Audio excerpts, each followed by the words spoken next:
Hey everyone, it's Keely here for Soy and Shea, and thank you so much for joining me for today's soap making video.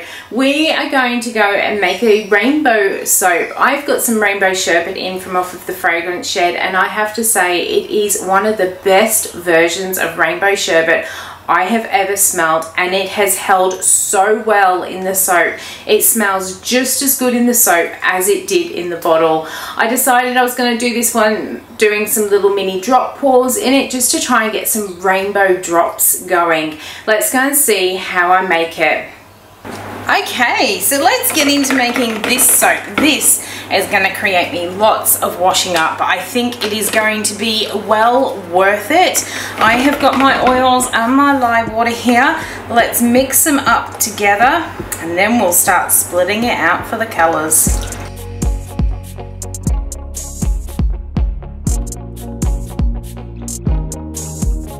So I've only just brought that to a very light emulsion because we've just got so many colours that I want to work with, so I don't want it setting up before I get round to doing them. We have got the colours of the rainbow here. I'm going to fill my jugs up. We'll start with those three. So we've got our red, orange and yellow.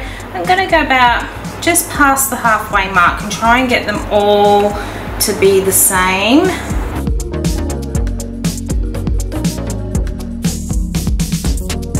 Then we've got our green, blue and purple. I only ever do the one purple because I just feel that they get too muddled if you try and do too many. So I'm going to stir these and mix them as I actually need them, just that the soap's not getting agitated, and which is what actually helps make that saponification and trace happen. I have got some titanium dioxide, which I just squirted all over myself. That into the pot. I'm also going to add in a bit of Blizzard mica to give this one a bit of shine in the base there. Let's get it mixed in.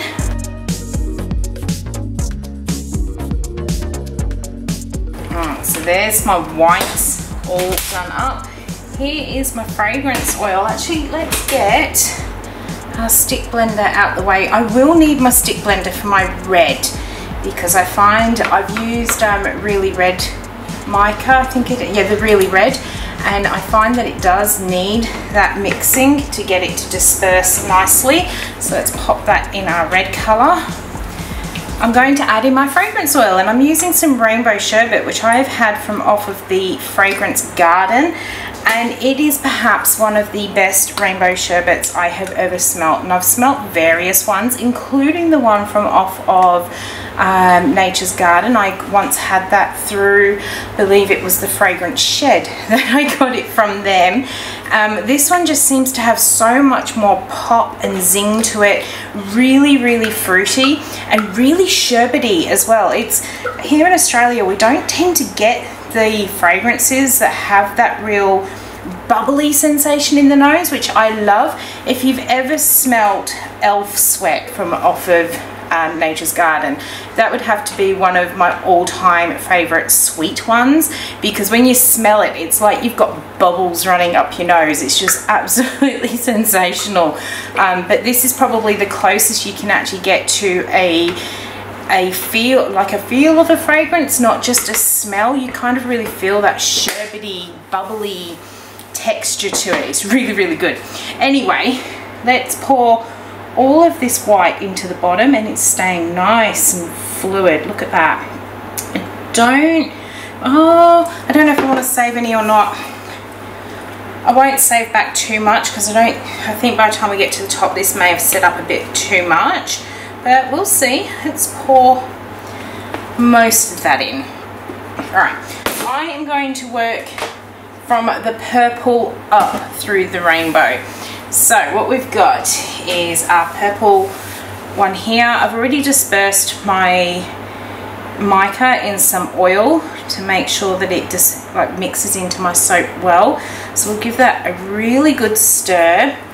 Add in just a drop of the fragrance. I'm going to make sure that I've got enough for all of them. Look at how milky that went in my purple, but I know it didn't rise in that white.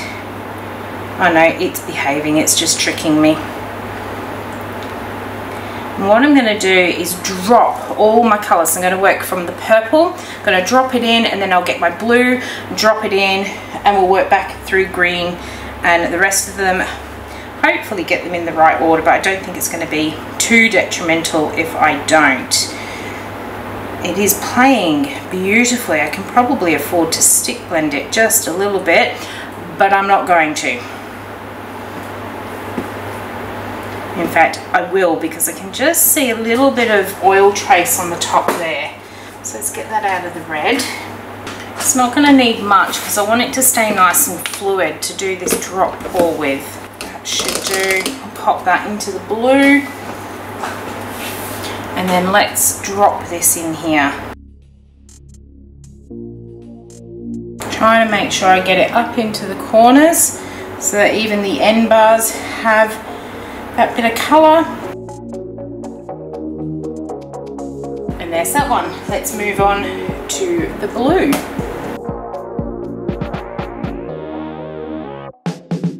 Alright, so now each time I'm going to layer the next colour, I'm going to come a little bit closer to the soap so that it doesn't drop down as far. Hopefully this idea is going to work.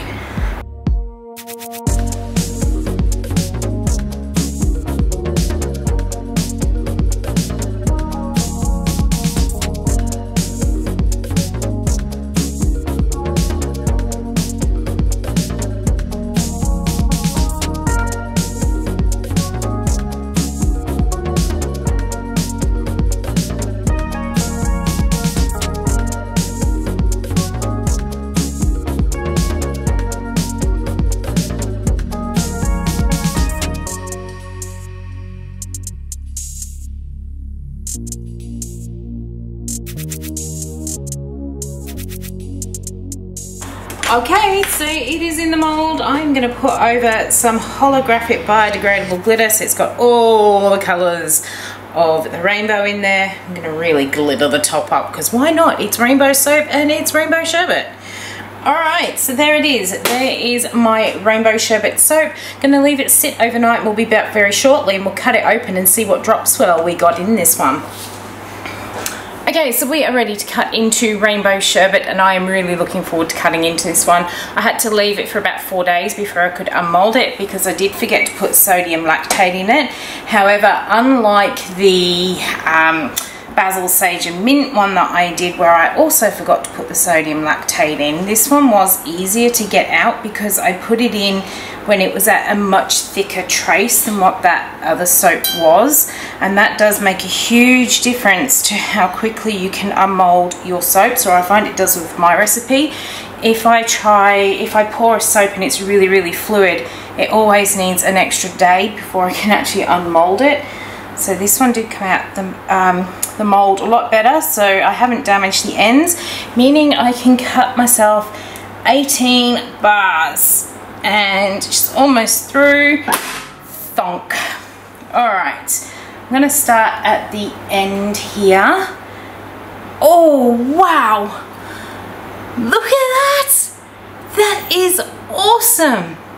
I love that, and I love that all the colours are visible and haven't muddied together, because that's one of the things when you do rainbow soaps, that they do tend to muddy together if you are not careful. I have found one of the tricks to actually stopping it from getting too muddied is less is more. So I made sure that I only had little bits of each of the colours. If you try and pour too much colour, that's when it all starts to get muddied together, and you also need really nice bright bold colours to kind of get that real distinction, otherwise it does become a little bit too muddied. But I love how this has come up. It's exactly how I wanted it to be. So a rainbow soap without the layers. Really like this one. It is smelling absolutely amazing. If you are here in Australia, I highly recommend going to check out that fragrance garden, because the quality of the oils have been absolutely amazing. And if you do see on their website that it says that not suitable for cold process, it's because they've done a test and something has happened during their testing, because I actually asked them about it after the last time I recommended them, and they've said that it's usually because they've come across something. Maybe it's traced fast, maybe it's discoloured, maybe the scent doesn't hold. I did suggest it rather than saying it wasn't suitable to actually put down that it accelerates, discolors and all that sort of stuff. Otherwise people aren't going to buy the fragrances. So whether they will or won't, I don't know, but just keep in mind when it says unsuitable, it is because something has happened in their recipe, in their testing conditions. It doesn't mean to say it will happen to you. If you saw the green apple soap I did, that just behaved so well for me. It was super strong, behaved really well, didn't discolor. And yet when I went back onto the website, it said that it was unsuitable, and they said that it accelerated. So I don't know, just take it all with a bit of a pinch of salt. They have told me that they are all body safe, so you can use them up to 5% in your soap. So I do highly recommend to go and give them a go, because I've been so impressed with all of their fragrances so far. But I'm really happy with this one. I hope you've enjoyed watching how I did this Rainbow Sherbet soap. If you did, why not leave me a thumbs up and any comments down below. And until the next video comes out, I hope you have a good one, and I will see you then. Bye.